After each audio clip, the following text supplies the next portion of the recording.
क्या आपने कभी सोचा है कि किसी छोटे से सन्यासी की भरोसेमंदी और आत्मविश्वास से कैसे पूरे गांव को आश्चर्यचकित कर दिया। आज हम आपको एक ऐसी दिलचस्प कहानी सुनाएंगे जो आपकी आंखों को खोल कर रख देगी और आपको सिखाएगी कि जब आप खुद में विश्वास रखते हो तो मौके खुद आकर आपके पास आते हैं। एक बार की बात है, एक गांव में एक सन्यासी रहता था जो भगवान पर बहुत विश्वास रखता था। वह सन्यासी एक बार पेड़ के नीचे बैठा था और भगवान को याद कर रहा था। अचानक वहां बाढ़ आ गई। चारों तरफ पानी ही पानी। सब लोग अपने आप को बचाने के लिए ऊपर की ओर जाने लगे। वे भागने लगे पहाड़ की तरफ। उनमें से एक ने देखा कि सन्यासी जी की ऐसी हालत में भी भगवान की तपस्या कर रहे हैं। वह कहीं जा क्यों नहीं रहे हैं अपने आप को बचाने के लिए। तो उसने सन्यासी से बोला, अरे आप कहीं जा क्यों नहीं रहे हो, आप भी चलो हमारे साथ ऊपर, नहीं तो आप डूब जाओगे। सन्यासी बोले, अरे मुझे क्या होगा, मैं भगवान की तपस्या करता हूँ, मुझे कुछ नहीं हो सकता, मुझे भगवान अपने आप बचाएंगे।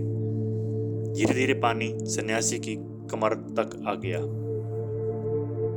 अब लोग वहां से नाव लेकर निकलने लगे तो उनमें से एक ने सन्यासी को कहा, अरे पानी आपकी कमर तक आ चुका है, हमारे साथ चलो, हमारे नाव में अभी एक व्यक्ति की जगह है। सन्यासी ने कहा, नहीं नहीं, आप जाओ, भगवान मुझे अपने आप बचाएंगे। और वह नाव वाला भी वहां से निकल गया। कुछ देर बाद पानी इतना बढ़ गया कि साधु पेड़ के ऊपर चढ़ गया और पानी इतना ऊपर तक आ चुका था कि अब तो बचाने के लिए हेलीकॉप्टर निकलने लगे।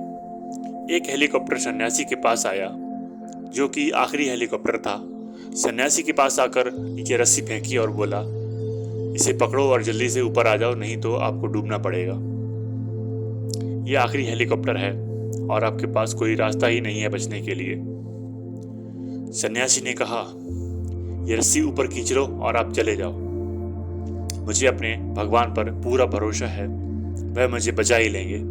कुछ देर बाद पानी काफी ऊपर तक आ गया, पेड़ डूब गया और सन्यासी की डूबने से मौत हो गई। मरने के बाद सन्यासी भगवान के पास गया और बोला, हे भगवान, मैंने पूरी जिंदगी तेरी तपस्या की,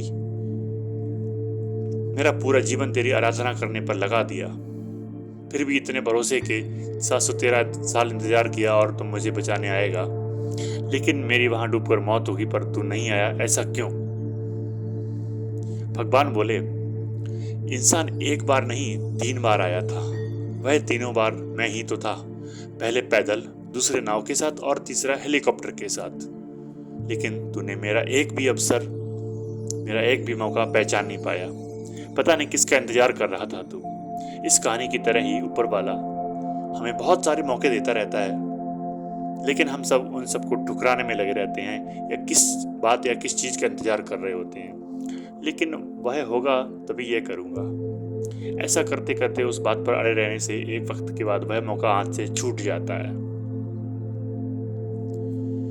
और उम्मीद करते हैं आपको यह कहानी जरूर पसंद आई होगी। वीडियो को लाइक करें, शेयर करें। धन्यवाद। Thank you so much. Wish you all the best. खुश रहिए, स्वस्थ रहिए, मस्त रहिए।